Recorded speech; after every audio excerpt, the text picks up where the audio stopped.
Good evening. Welcome to the first event in the Voices of Our Time speaker series for 2008-2009. Voices of Our Time is designed to give students, faculty, alumni, and audiences from our greater community the opportunity to hear the world's leading thinkers for discussions on the important national and international issues of our time. The new strategic plan for Wake Forest calls for us to be wise stewards of our resources, to respect our environment, and to adopt new practices and habits with regard to the way that we live and work. In fact, this philosophy is inherently consistent with our motto, Pro Humanitate, as is the idea of taking care of our surroundings in a way that leaves it better than we found it for the next generation. But in order to protect our environment, we have to understand it. We must learn that we must learn all that we can, not just about the area in which we live, but even the most remote corners of the earth. And it is important that we continue to try to understand the relationship between humankind and the earth's natural environment, including how our daily actions affect the environment in large and in small ways. We are delighted tonight to have with us Dr. Bruce Beehler, an ecologist, conservationist, and ornithologist currently serving as Vice President of Pacific Programs at Conservation International, an organization dedicated to supporting conservation efforts and biodiversity projects worldwide.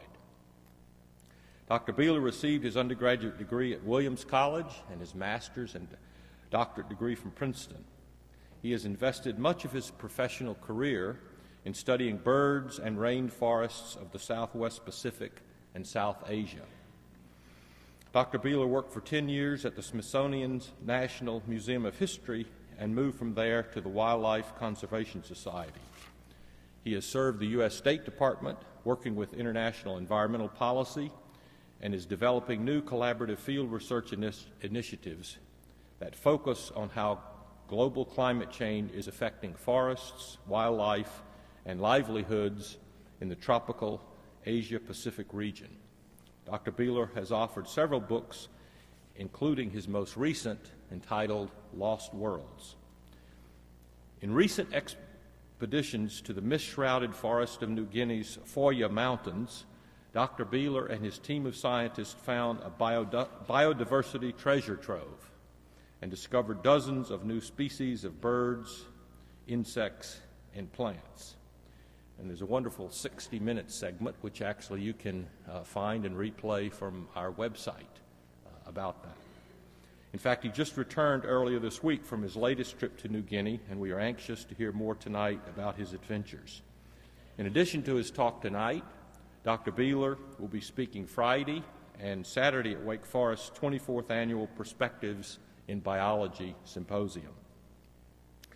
I'm particularly pleased to have Dr. Beehler here tonight because he embodies something we here at Wake Forest strive to instill in our students: the melding of vocation with the common good.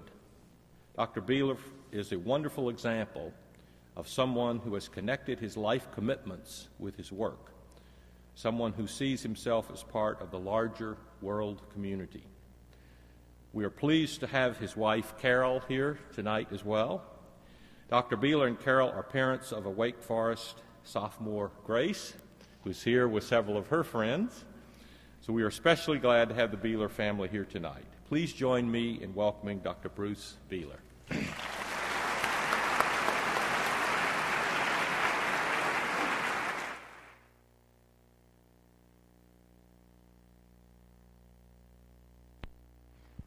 Dr. Hatch, thank you so much for that wonderful and very kind and very generous introduction. Now I'm going to need to segue from one slideshow to another, and I might be able to do it. Let's see. Let's give it a click here. See what happens. And then again, maybe I can't. But let's just shut this down for a second. Excuse me.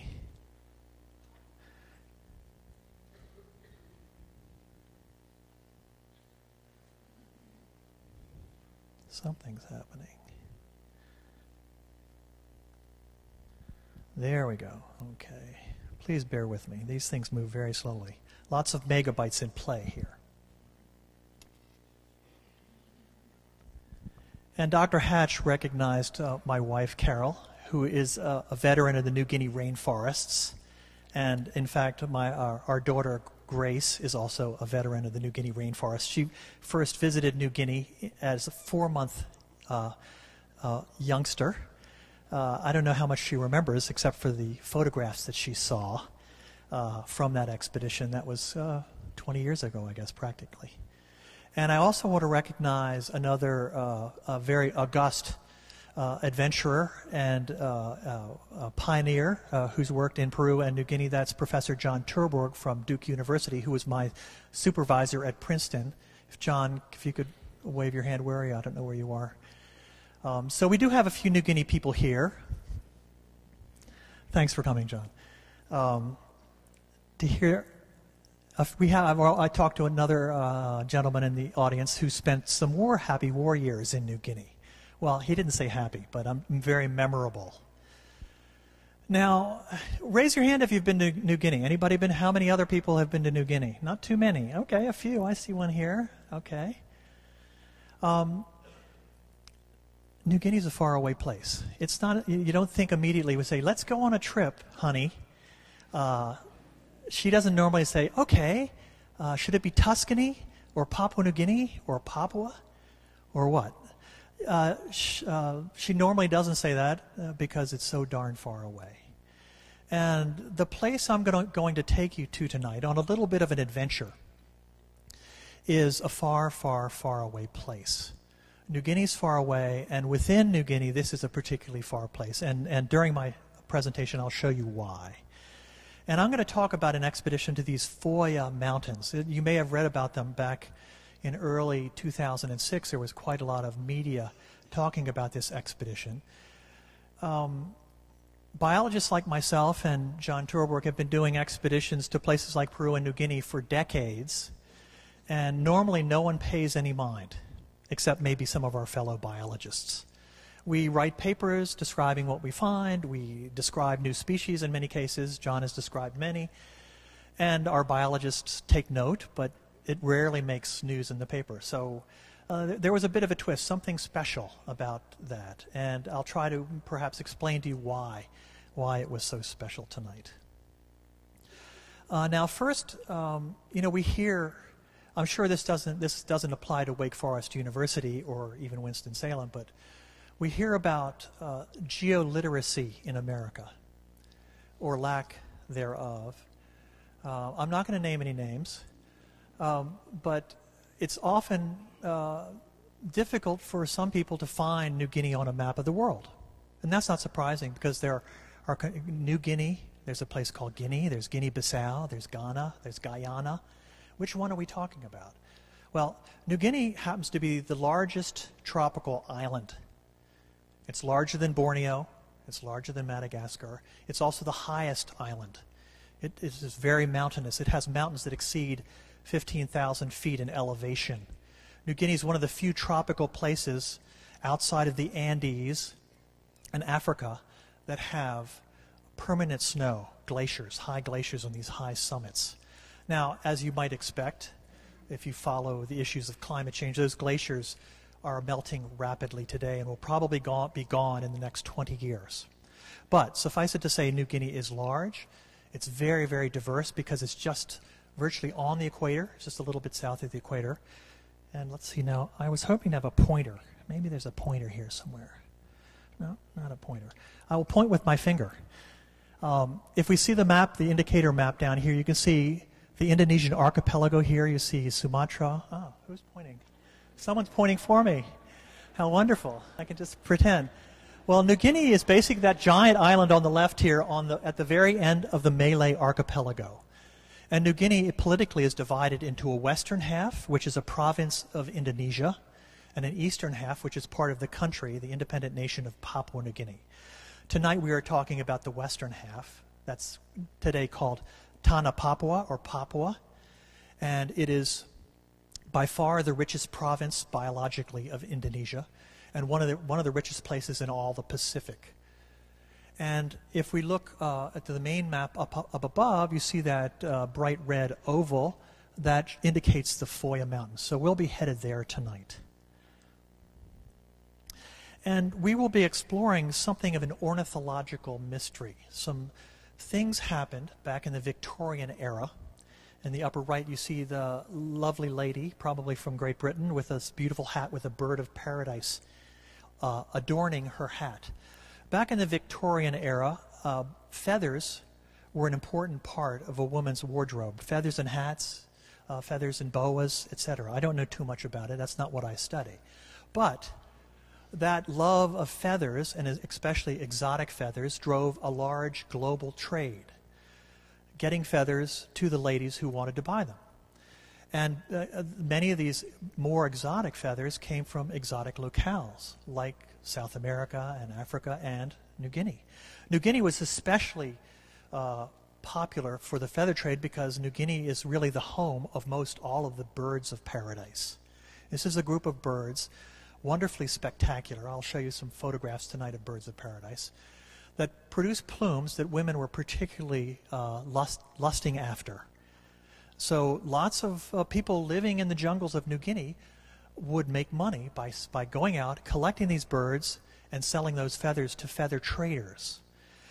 And what would happen is, of course, not only the traders who are often, rough and ready adventurers, and the jungle people that they work with, the New Guineans, the indigenous people, didn't really know what feathers were going to really work on these women's hats.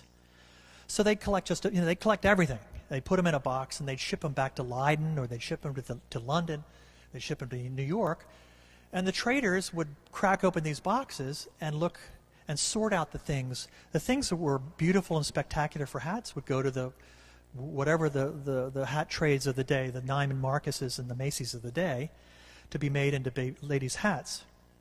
The weird things that came out of the hats, like this bird here with the bright yellow crest, perhaps wouldn't look so great on a woman's hat, those were pulled off to the side and sent to natural history collections. And many of you probably know, back in the Victorian day, especially in Europe, Western Europe, UK, France, Germany, especially the Netherlands, it was very popular for gentlemen and the lords of these worlds to have natural history collections, to be interested, to be naturalists. They had menageries, they had living animals, they had estates, they had their own museums. In this case, Lord Walter Rothschild had his own natural history museum, received from a Dutch trader, I think his name is Duivenbode, 2 specimens of this bizarre, what turns out to be a bowerbird, with a beautiful golden crest. Dr. Rothschild, Professor Rothschild, at his own museum, described this, published it in his own journal, in his own estate. He had his own journal called Novitates Zoologicae, very convenient. You can publish very quickly if you have your own journal. You say, chop, chop, let's get that paper out.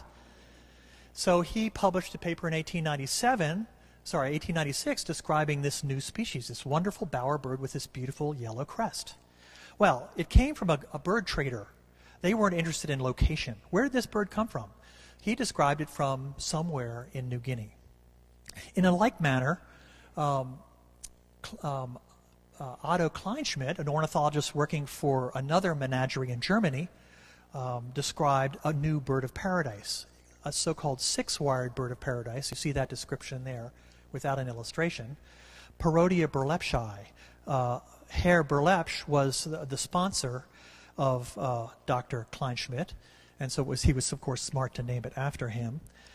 This, too, was described from an unknown location in New Guinea, and that was in 1897, thereby starting something of an ornithological stampede over several decades. Ornithologists, seeing these 2 wonderful and marvelous birds, thought to themselves, if I could just get to that place where these birds were collected, I could find many more wonderful things. Essentially, a zoological treasure trove may be hidden there. And thus, we see evidence of this stampede. So Ernst Mayr, we see the name Ernst Mayr, one of the founders of the new synthesis in evolution. Mayr, as a young man, went to the Arfak Mountains. He went to Biak Island. He went to the Wandamans.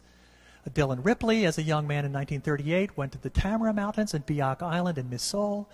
Tom Gilliard in 1959 went to Batanta Island and the Tamarails himself. Dillon Ripley in 1960 returned, almost got up into these Foya Mountains. All these gentlemen were in search of this place where this bowerbird and this bird of paradise might have come from. They made good guesses, they just didn't make correct guesses. And by the time 1960 rolled around, you basically can know from these two groups of birds, the six-wired bird of paradise, I can tell you, and this Gardner bowerbird, both of them are montane New Guinea forms. They're groups of birds that live in the mountains of New Guinea. So you need to look in mountain ranges. And what you look for is isolated mountain ranges, because isolated ranges, this isolation produces the opportunity for evolution and speciation. So these ornithologists over those decades were basically looking at a map and saying, where are the little mountain ranges that get high enough and are isolated enough that could actually produce these novel species? Well, we see the red dot there, and we see the name Diamond. That's Jared Diamond. Many of you have read his book, Guns, Germs, and Steel. He's written many others. He's writing a new book today as we speak. Professor Diamond is at UCLA, has been working on birds of New Guinea since, I believe, 1962 or 63. John Terborg and Jared, I think, went to New Guinea together the first time in 64, right? So Jared still goes to New Guinea, but the story here is Ripley at the Smithsonian basically, well, I guess he was at Yale at the time, figured out, he basically put a cross mark at those mountain ranges that had been visited, and the last one that hadn't been visited was this Foya mountain range. Back then it was called the Gautier Range. He tried to get there in 1960. He didn't have a helicopter. He couldn't do it. You simply can't get up in those mountains without a helicopter. I tried it last week. I tried to walk up into the Foya Mountains. I tried to walk high enough that I could get into the range of these birds. I could not do it. I had to turn around, and I felt a little bit sad about that. You were seeing those photographs as you came in. Those were photographs of that recent attempt to get into the mountains. But Jared Diamond in 1979 was able to get a helicopter. He was dropped off in a clearing at around 4,000 feet, and boom, within a day he had seen that beautiful golden-crested bowerbird. That made a cover of Science magazine. It was on the front page of the New York Times. Discovery, this wonderful discovery. And it was really a wonderful thing. Everybody was as excited as can be. Now, the thing is about it is he discovered that. He did not find the bird of paradise. He'd glimpsed a female of it. And still, what about the plants? What about the frogs? What about the mammals? What else is up in that mountain range?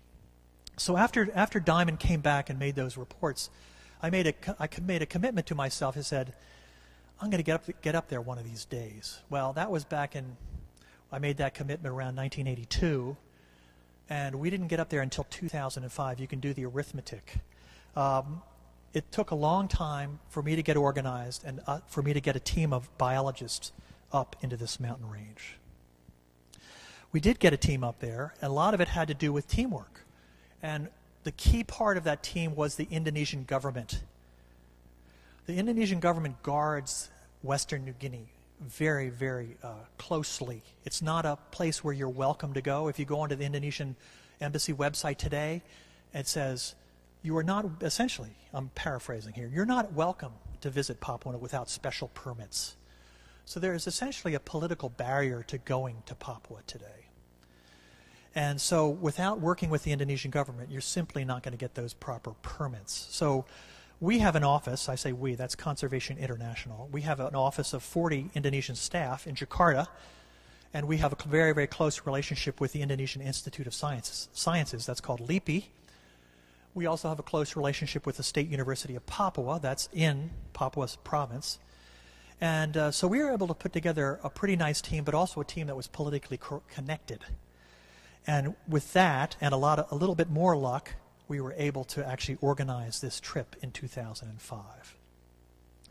So you might ask, well, how the heck do you get there? Well, first, to get there from here would take you approximately 30 hours in the air. That's not counting the time waiting around in the air, the airports, waiting in hotels, etc., like that. you can, again, I don't have a pointer, but the top one shows going from Washington to Korea down to Jakarta. Once you get to Jakarta, which is in western Java, that's the capital there of Indonesia, you have to get a number of permits. You can see that permit list here, 5 national and 4 provincial permits. It takes you about a week to get those permits after there's been about a month or 2 of groundwork done by your staff. Then you go to the provincial government and basically get the same thing all over again. Indonesia, if anything, has a wonderful, wonderful bureaucracy. One of the finest bureaucracies on earth. And I'm only partly saying that sarcastically, because I'm sure actually the United States bureaucracy is better. And by that I mean less efficient. But suffice it to say, the good thing about the Indonesian bureaucracy is you do what they say, you get your permit. And we did what they said and we got our permits. And you can see science, forestry, police, military, interior, provincial affairs, secret service. Then you fly on to the capital of Jayapura, which is the capital of Papua province. Then you get a charter from a Christian missionary company called, in this case it was not Yajasi, it was Tariku Aviation. You say a prayer, you fly in your little Cessna, you land at Cuerva Airfield, and then you wait and hope that the helicopter arrives, because again, you can't walk into the Foya Mountains. You look on the map, it looks so easy. You have that nice 90-meter DEM that shows the topography and it shows the rivers, and you just can't do it. And, you know, we always wondered, why don't the local people go up into the Foya Mountains? They're right there. They're right at the base of the mountains. They're the owners of this land. They just know what we didn't know. You can't walk into the Foya Mountains.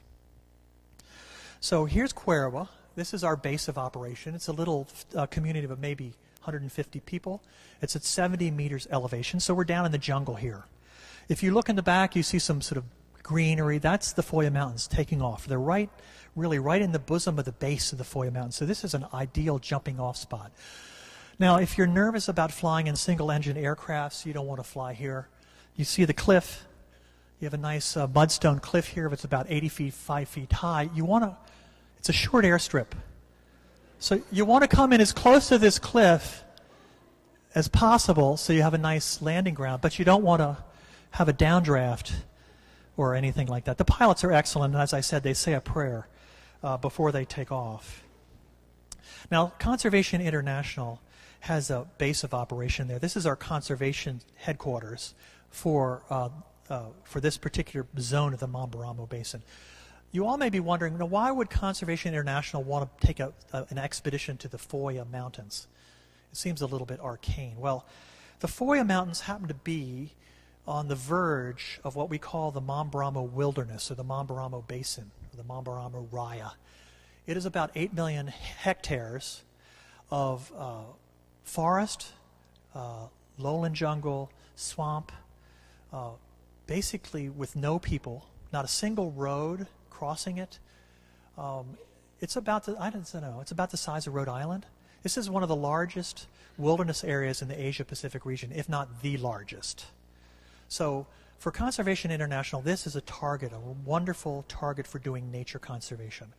And the idea is to create a plan working with the local government, that's at the provincial level and at the district level, and with the local communities, essentially a development plan. Because when you go and talk to a community like this little community in Cuerva and say, we're really interested in nature conservation, and they look around them, they see a place that has no road, no car, no electricity, no lights at night except maybe a pressure lantern occasionally, a flashlight. And they say, what are you talking about? I mean, there's no development here. What we need is development.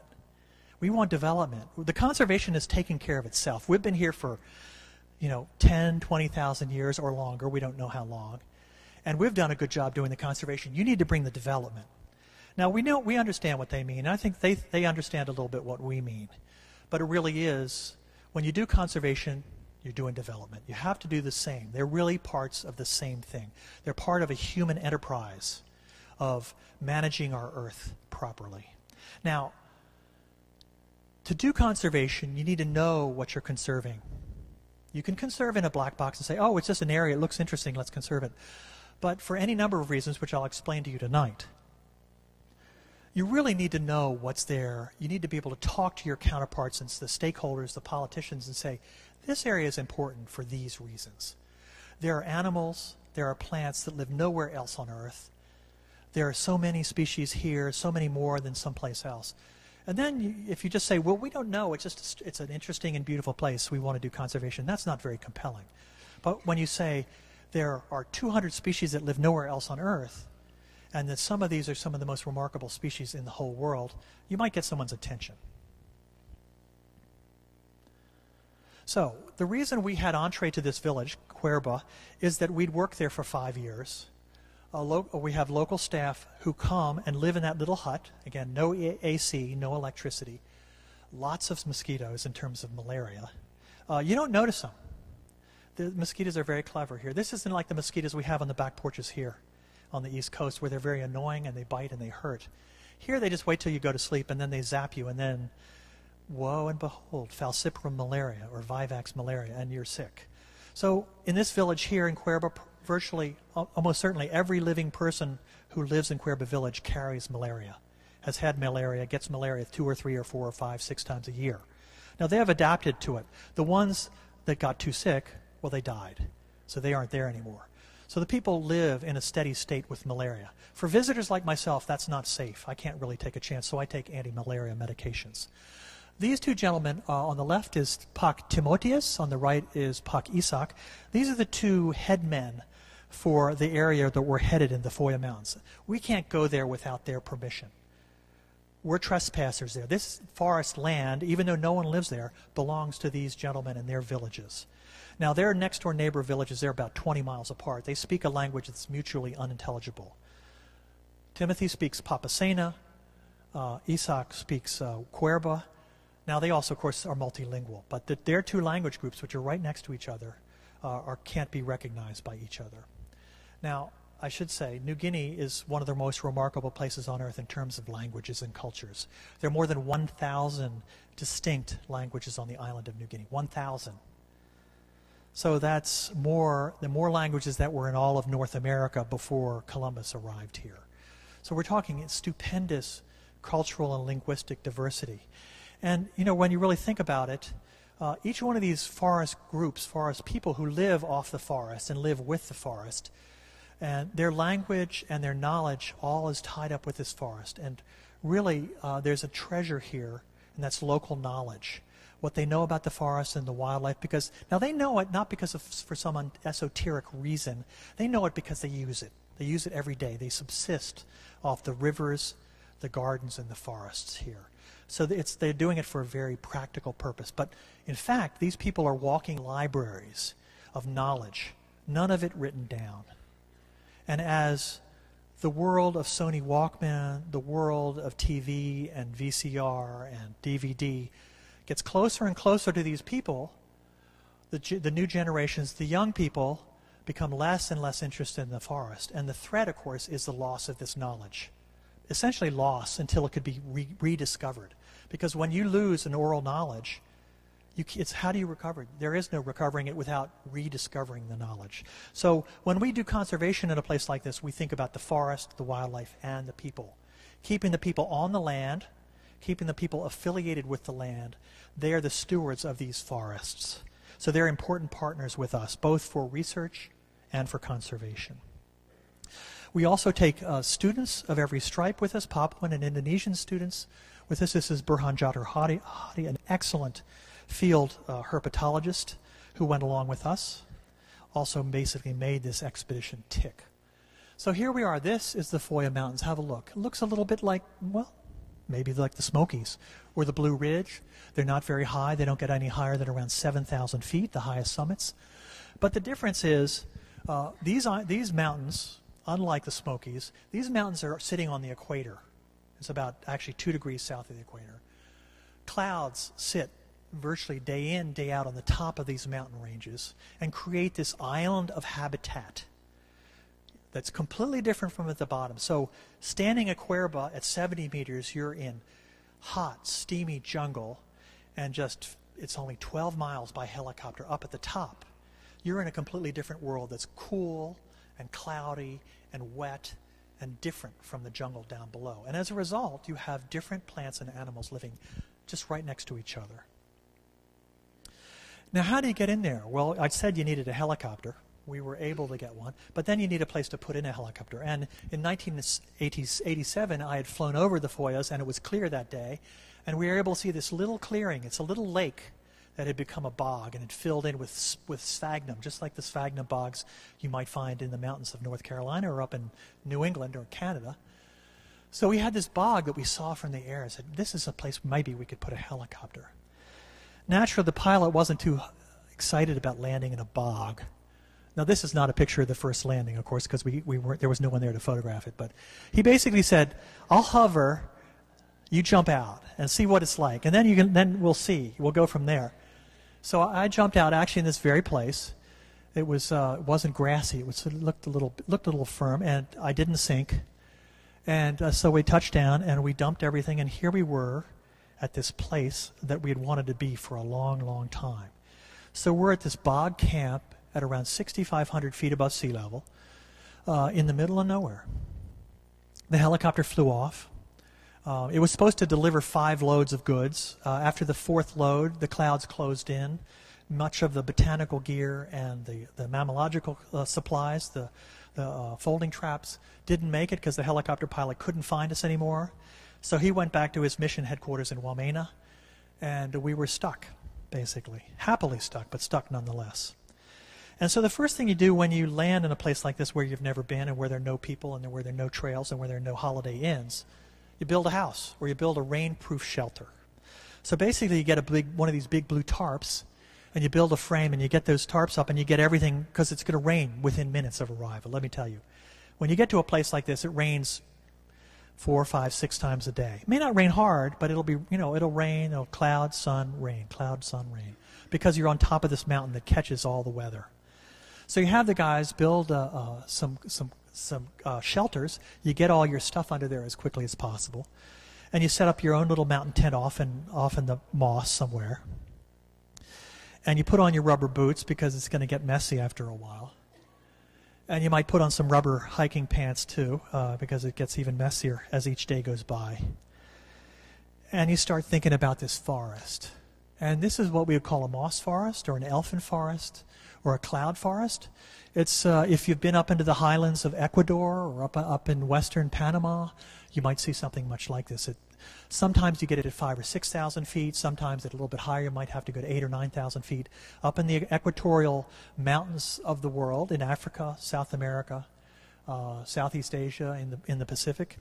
And you get this beautiful verdant world that's green. Moss covers everything. Often the ground is quite uneven, and really you don't, in many places there's no ground. It's just nets of roots covered by leaves and moss and things like that. So you have to be careful where you walk because often you can fall through and sink into a big hole. But it's spectacularly beautiful, and especially in this particular place where we knew essentially there are no people. There are no trails. There are no roads. There are no planes going over. It's not on a route where jets pass. There's no trash. There are no Coke cans.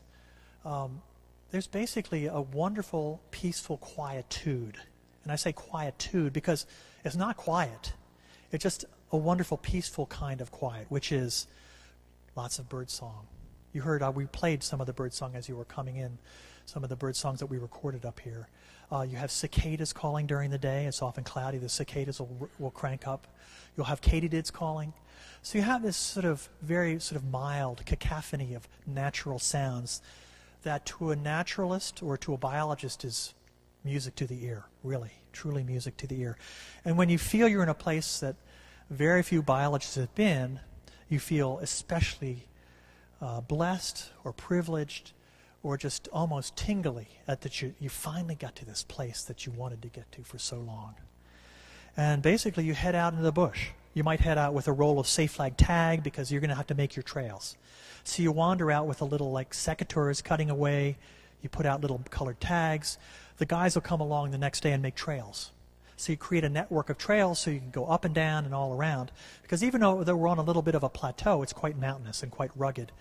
And so we'll make trails up ridges and down sides. basically tried to get to all the little nooks and crannies of this mountain world we got to. And it really is a wonderful, wonderful place. And anyone, as I say, if you've been up to a place up in the mountains of Peru or Ecuador, it's going to be quite familiar to it. You'll get ericoid plants, lots of blueberry relatives, rhododendrons. This is a small rhododendron. You can see how small it is. There's a little black ant at the top of one of the corollas. And then you get giant rhododendrons. Here's a big giant white. Whereas that little red rhododendron is a bird, probably bird pollinated. Most of the red rhododendrons are pollinated by birds. That's been shown by work by Peter Stevens. The big white, beautiful rhododendrons like this, in fact, we think has the largest rhododendron flower in terms of diameter. It's about 6.5 inches across of any rhododendron on Earth. This one, this beautiful white rhodo, has a wonderful gardenia-like scent. And why would it do that? Because of bats. This is bat pollinated, probably. We've never seen a bat pollinated, but these big, large, wide, white rhododendrons with beautiful scents are usually bat pollinated. Now, there are other rhododendrons that are white like this, are long corollas, narrow corollas, the long flowers. Those are pollinated by sphinx moths, very, very specialized. There are other things too. This is a palm. I think Pak Johannes Mogia, a palm expert who was working with us, found 5 new species of palm.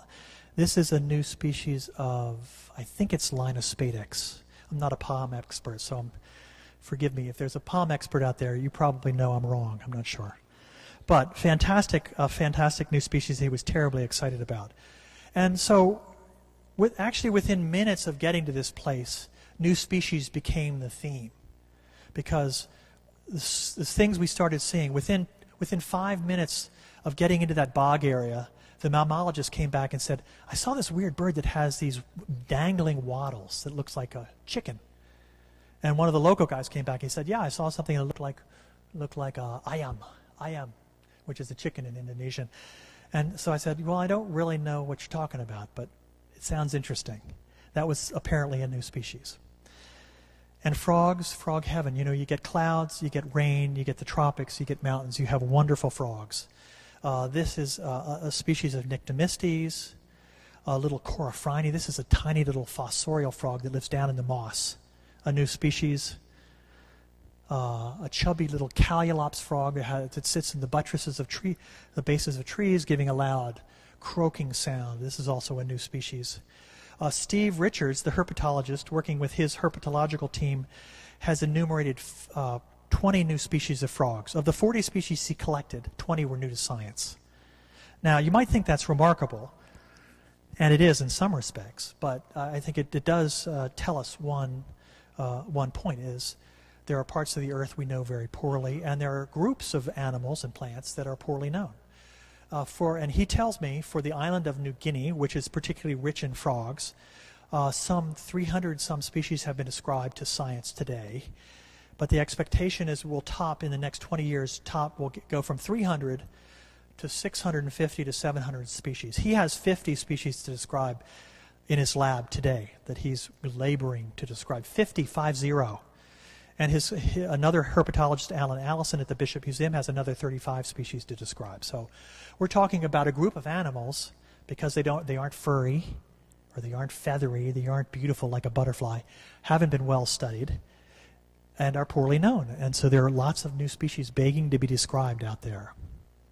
There are lizards there here, too. This is a Hypsilurus forest dragon. It's about 3.5 feet long. Climbs trees incredibly fast, very, very sharp teeth. You want to handle this one with good leather gloves. It apparently is a new species. There are mammals there too. This is a giant rat, or a woolly rat in the genus Malamys. Would come into our camp at night looking around for like little scraps from biscuits and things like that. We didn't get in its way. Again, not something you want to tangle with. This one is anesthetized. Otherwise, you couldn't hold a rat like this. There's no way. This rat has teeth that could take off your thumb at the knuckle without even blinking, let me tell you. There's some of these giant rats that can open cans at night. They do it at night. Open cans in your kitchen without any problem. So you have to be a little bit careful with the giant rat.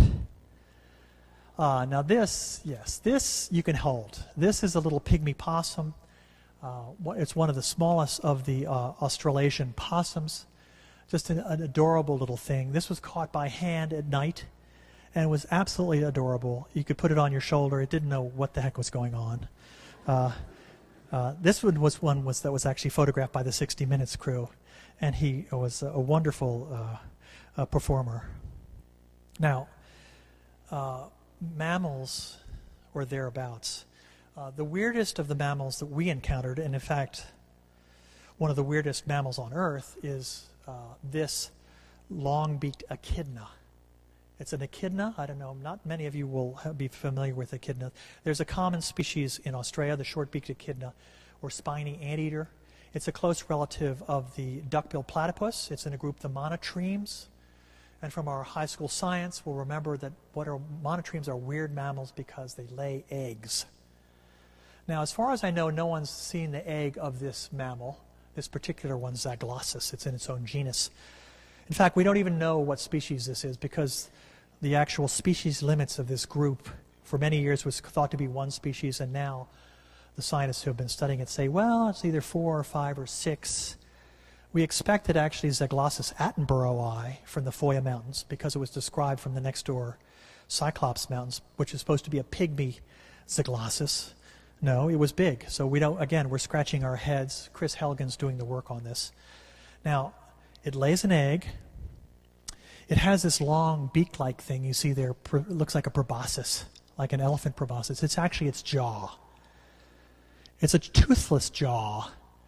So that what looks like its nose is in fact its jaw.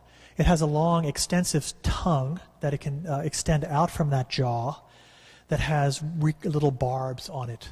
And this is apparently an earthworm specialist. As you see, if you look in the inset on the right, lower right, tiny little eyes like a little bat, little nocturnal bat, you can barely see. And it apparently hunts its prey by listening. You know how the robins on your front lawn, they cock their head? I believe they're listening for the movement of earthworms. These guys apparently do the same thing. They move through the forest at night, they hear an earthworm, they drill down with their jaw, they stick out their tongue, they spear the earthworm and suck it up like spaghetti. No one's ever actually seen them do that. This is just a hypothesis, but it could be true. Who knows? Hopefully some student here will go prove it. Please, come with me out there. Now the final interesting thing about this Zaglossus long-beaked echidna is it has, some of the species have 4 claws on the back hind foot, and some have 3. Someone noticed that recently studying the specimens that, hey, there's a group that has 4 claws and there's one that has 3. So that's why they just started to split them up into species. It has a poisoned claw on the hind foot.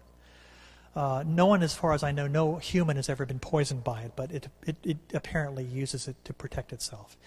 Now, the bad news with regard to this creature is that it weighs about 15 to 20 pounds. It doesn't look so big here. This is a young one. It's a big hunk of meat. And in a place like New Guinea, where people are subsistence hunters, there are not a lot of cattle grown, there are not a lot of McDonald's. Most of the people live in villages without supermarkets. They go into the forest and hunt. Now they hunt with dogs because they're smart. Dogs can smell. The people go out with a bush knife, a machete, or they'll go out with a bow and arrow, or they might go out with a spear. But the key is they go out with dogs. And these little rangy-looking little, cruddy-looking little dogs, little tiny little things, are great hunters. They can find game, especially mammals, because most of these mammals give off a scent, as we know. You think about a skunk or a fox. All these mammals have a rangy smell, and the dogs can just home in on them. Now, this kind of creature is about as helpless as you get in spite of the poison claw. It can't climb. It can burrow, but it burrows very slowly. And, of course, the dog can smell it in its burrow. So the dogs bark, they yip, they point, and the men come up with the bush knife. They dig the creature out, and they have dinner.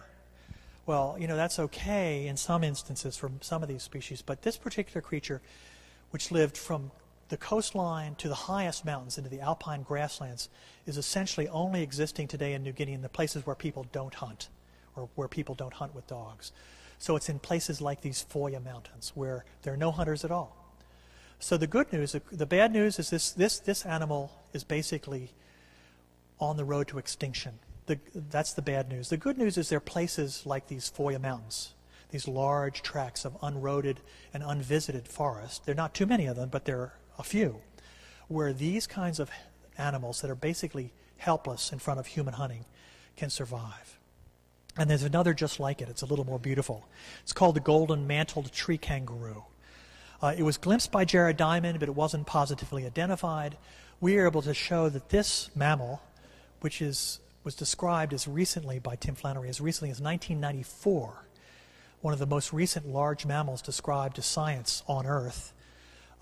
When Tim Flannery described this from Papua New Guinea, from the north coastal ranges of Papua New Guinea, he wrote the description up. He said, "This is certainly the rarest mammal in the Pacific region. It is teetering on the brink of extinction." He'd been looking for this mammal. He'd heard about its existence from the local people. The hunters said, there used to be this really, really tasty tree kangaroo. It was beautiful. It was orange and yellow. And it lived in these low hills just behind us. And we'd go up there with dogs every year. Uncle Joe and Granddaddy would go up there and hunt. But we don't get them anymore. We still go up there, but unfortunately we don't seem to find them. So we're really not sure what happened to them. And so Tim wasn't sure whether he'd actually be able to document this species before it became extinct. Again, we found it in the Foya Mountains. Exciting because this is a new large mammal for the country of Indonesia, which is very exciting.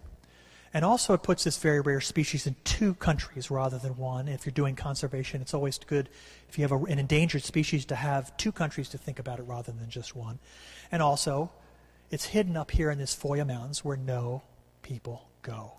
So it has its own private reserve that it can share with the echidna of around 300,000 hectares. It's not an insignificant upland forest. And again, people don't go up there and hunt at all. Our entomologist found 5 new butterflies. I'll show you some of them. This is his favorite group. It's a group of the pierrids, the white butterflies. You know, we have a cabbage white here. That's an exotic from Europe. And the sulfur butterflies. These are close relatives, and they have speciated. I think there are more than 150 species of this group on the island of New Guinea. Wonderfully species rich. He named this one after the First Lady of Indonesia. Politically correct thing to do. We're very happy about that. He also collected many, many moths. Whereas the butterflies in New Guinea, and in most places very well known, the moths are very poorly known. So whereas he found 5 new species of butterfly, so far they've tallied more than 50 new species from the moths he's collected. There are probably more like 150 new species of moths, just from some selective collecting he did at one elevation in the Foya Mountains. Now the story with the moths is beyond comprehension. Well, you see this picture here.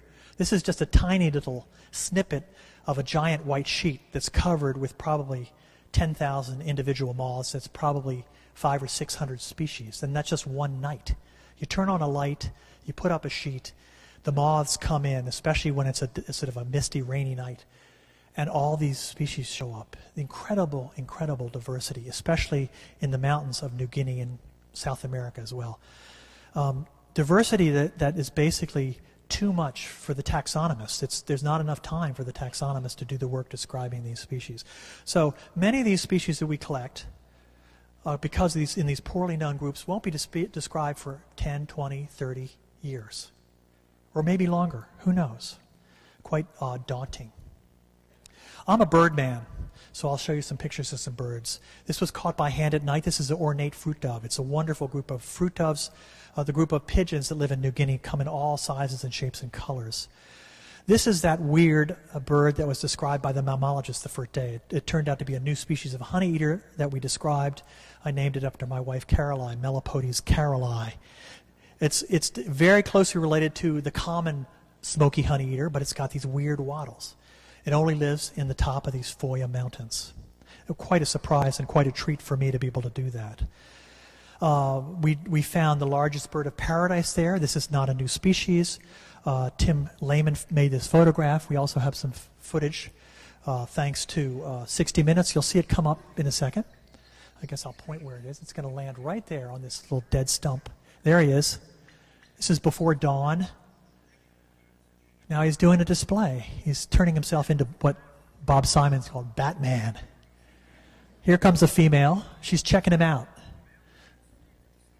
Look at, this is totally bizarre. 44 inches long from head to tail. This is quite a remarkable bird of paradise. He does his display every day at this same stub, about 25 feet above the ground. He'll come here every morning before dawn, do this dance for the female. And then the lost bird of paradise I mentioned earlier that Otto Kleinschmidt had described in 1897.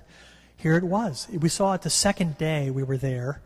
The bird, this male, and a female, he brought a female into the camp and displayed on the ground on the trail from the bog into our camp. And I stood there transfixed. I was signaling to all the other zoologists, look what we have. We have a bird of paradise displaying in front of us on the ground. Now, it may have been that was his terrestrial display ground that we had disturbed when we made our camp. I don't know. But he basically ignored us and did this dance right on the ground in front of us. Really quite a remarkable thing. Unfortunately, I don't have a video of that because he hasn't been quite so cooperative as some of these other birds. But this is, again, a species that only lives in the Foya Mountains. And then Jared's wonderful bowerbird. Now, here's an awful photograph of it. But I just wanted to see you. He builds this weird tower of sticks that's about 4.5 feet tall. That's about maybe 400 or 500 sticks. And he builds a moss runway. He populates it with fruit. These are all fruits he's brought. Hundreds of fruit, blue fruit, that he's decorated with. And this is basically his Playboy pad. This is not a nest. This is where he makes love to females. And so this bower belongs to him. It's his Playboy pad. This is his tower of love. And here he is. He's really quite a handsome thing. This is basically when he hears a female in the area. He can sense a female coming in. He grabs one of these tiny blueberries. God knows where he gets them. He has to find them 6 months for the year. And he flashes that crest.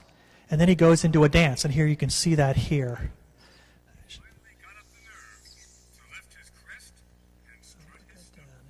I'll let you watch. The CBS crew was able to get this dance. No one had seen this before. Quite remarkable. Who wouldn't love that? Any female seeing that? Come on. Admit it, it's spectacular, especially in slow-mo. Although, as Bob Simon said, the female watched, shrugged, and left after that. So you know how it is. Doesn't always work. We spent a mere 2 weeks up top there on that first expedition. The helicopter came and pulled us out. It took them 2 days to get us out because of the bad weather. But in the 2 weeks, we brought home a lot of bacon, basically. The zoologist and botanist that were there just had a fantastic time. And they immediately started talking about when can we get back. So, even before they described their new species, of which we have right now somewhere between 70 plus new species, some of which have been described. The describing part's actually the hard part, and I'm not going to bore you with the details. The discovering part's the fun part. The writing up part is actually a lot harder than you would think, because you actually have to know all the other species that are related to it to make that description. So I won't bore you with the details, but we told this story. We put out a press release, and for some reason it struck a nerve. I think mainly was sort of the fact that it was so isolated and there were all these new species there. And essentially every newspaper on Earth, even maybe here in Winston-Salem, had something on the first or second page about this discovery. And we were blown away because, we're used to working in sort of a peaceful, ignored isolation, doing our thing, minding our own business. And to have this happen was really quite an amusing thing. And, we had all sorts of crazy people calling, crazy emails from people all over the world. Not just the crazy reporters who, Sarah Palin can tell you about them, but just crazy people coming out of the woodwork wanting to talk to you about that or abuse you about something or this or that. Quite an educational experience. On the brighter side, we were able to tell the story in Indonesia. We had a press conference in Indonesia. We put out a press release in Washington. We had a big press release in Indonesia. with the Indonesian government. And they were so pleased with this and or with our discoveries that they actually did a nice little stamp series commemorating that trip. And as a biologist, that's not something that happens every day, have a stamp series done for a field trip you take. So quite happy about that. And, you know, guys were coming on the phone saying, we want to go back to the Foya Mountains. Hundreds of people saying, again, some were Looney Tunes, some not. Bob Simon said he wanted to go. I said no. I don't want to take 60 minutes there. It's crazy. But Conservation International liked the idea. They wanted to be able to tell their story in the press. So in 2007, we somehow got permission from the Indonesian government. We went back. The local community welcomed us back. These weren't shooting us with spears. They were just having a little dance. Pak Timothy greeted me on the landing strip. This time we went to Pak Timothy's village in Papasena. They smeared my face with clay. A helicopter showed up miraculously. 2 days before the expedition, we had no helicopter. We were able to get one for free just by a miraculous chance. A wonderful pilot from Scotland got us back up there. You saw some of the footage. We did these ridiculous interviews in the forest with Bob Simon, with all the crew and the like. Let me tell you, it's fun. It's amusing. And now the scientists are back. Right as we speak, a new team, 17 scientists, are at two camps right now. One at the summit, the very high summit of the Foyas at 7,000 feet, hopefully finding what we're hoping is a big black tree kangaroo, which we expect up there, and who knows what else. And in the foothills is another group of scientists focusing on those foothill plants and animals. So essentially what we're going to do is cover the whole range from 7,000 feet down to almost to sea level and get a full transect. And then we can roll out, sort of basically tell the world what's in this remarkable mountain range. Now, I'm running out of time, so I really have to crank it up here. You may wonder, why the Foya Mountains special? Well, they're special in part because New Guinea is a weird place. You hear about global change. New Guinea is a place where there's global change. And you see the Foya Mountains only 3 million years ago. The three up there is 3 million. The Foya Mountains weren't even part of New Guinea 3 million years ago. They were under the ocean. They were part of a subduction zone where New Guinea was scraping up large chunks of the Pacific plate. And the mountain range didn't start to rise till about 1.5 million years ago. It probably didn't rise to 7,000 feet until, well, less than 1 million years ago. It's still rising today. But the point of that is this mountain range is alive. It's changing. And when you add that to all the sort of cycles, the cycles of climate that are natural, it's a wonderful generator of new species. So it's a place where you can actually see evolution and natural selection taking place, in essence, in front of our very eyes. So it's a remarkable natural laboratory or laboratory where you can actually see speciation happening. It's also an example of the fact how little we know our Earth. We think we know our backyard, we don't really. And some corners of the backyard we don't know at all. And that there are places that essentially the world has passed by. Some final things is that there are places that are especially remarkable. When Jared Diamond first came back from the Foya Mountains, he said, this place is so special. It should become sort of a very special reserve. Right now it is a national wildlife sanctuary, which we can be thankful for. And it also tells us that really there is a role for natural history still in this 21st century, even though we think of natural history as a Victorian concept that's old-fashioned, it's non-scientific. Those are both correct, old-fashioned, non-scientific, but also important because we really need to continue to tell those stories about our Earth and about the wonders of our Earth, and let the world know that there's more out there than we think. And these are places we need to conserve. These little corners of paradise, and they're not just in the Foya Mountains in some far, far away place. They're in your own backyard. They're in North Carolina. They're in the suburbs of Winston-Salem. They're in the special places that give us special comfort and special joy to go to. So really a take-home point is, let me work on the Foya Mountains. I want you all to work on those special places around here. Thank you very much.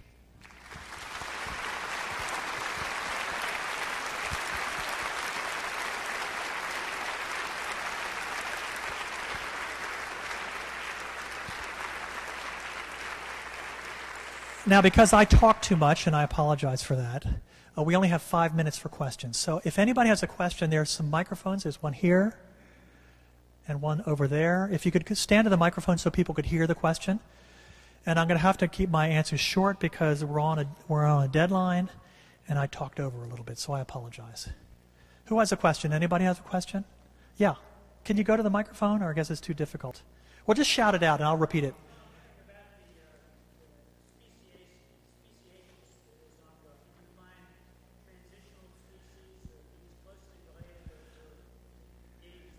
Well, in essence, the species that are that seem to be endemic to the Foya Mountains are all very young. So they're very easy to identify sister forms or parent forms. These are not things that are wildly different. These are things that are mildly different.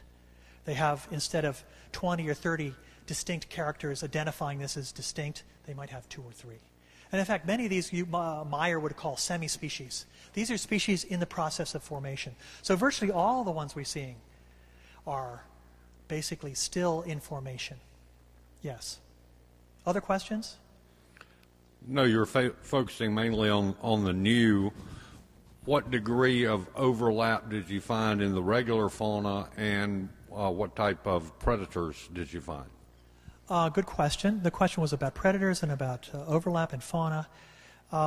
Essentially what you get in these kinds of places, the higher you go up the mountain range, you have, of course, smaller area, but you get more tendency towards endemism. So you find most of your endemics above 5,000 feet. And as you go lower on the range, you find fewer and fewer endemics.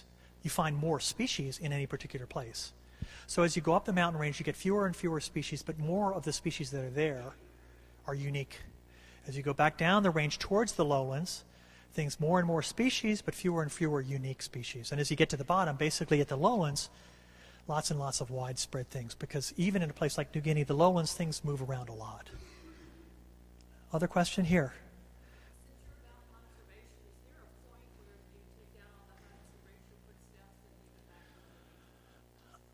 Yeah, I got lots and lots of emails saying, you bastard, you shouldn't have gone there at all.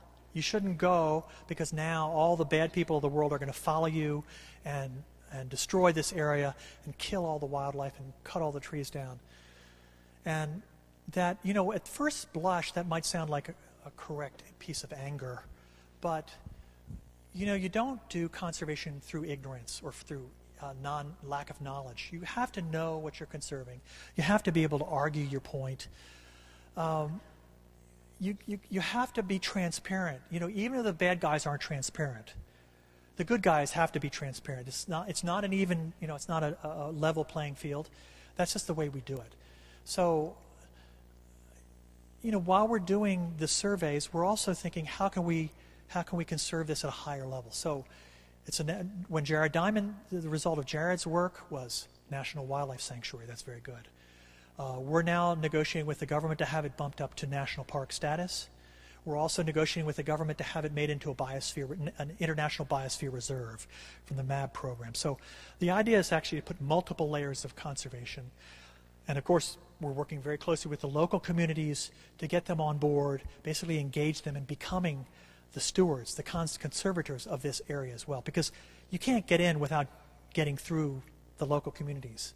They're going to not let you do something bad. So you can't just wander in there and say, hey, I just want to cut some trees down, or I go want to collect some birds and take them to a zoo.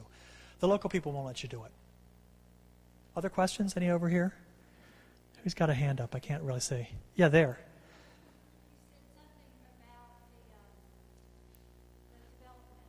Yes. They want exactly what you have.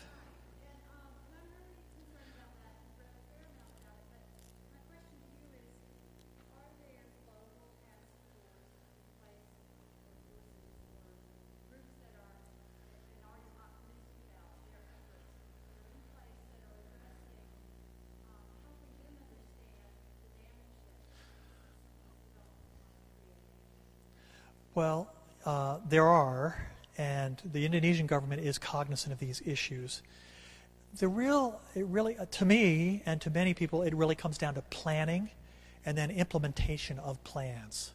So without planning, if you have, I'm sure all of us have been to a place where the zoning's not so good and the planning's not so good. What you end up with is a mishmash. You sort of drive down a strip mall. there's a Hooters and a this and a that and a whatever and a God knows what. And you say, I want to get through this and get on to the countryside or to the town or something because this is not very nice because there's no planning. You go to an area and say, oh, look at this, how beautiful this is. Why is it beautiful? It's beautiful because people planned the way this is going to be. Here's a green space. Olmsted, we're going to hire Olmsted to build a park. Even though we have very few people in New York City, we'll build a park. 200 years later, there's this beautiful park, Central Park. That was because of someone planning, 100 years later, or 100 years before. We need to plan today, not for 5 years hence, but for 50 years hence or for 150 years hence. It's really hard to do.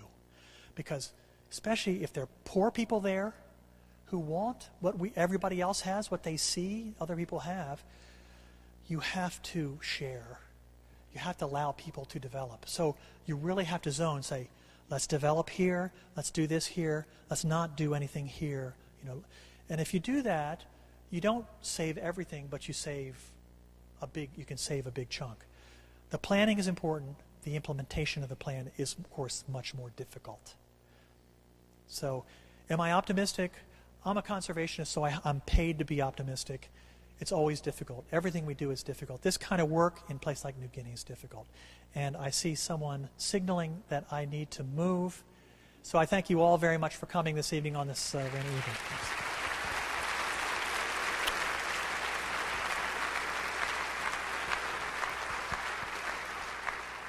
Dr. Beehler, thank you so much for a most fascinating presentation and, more importantly, for your very important work. You are indeed an inspiration to us all. And let me thank all of you for coming tonight and wish you a good evening.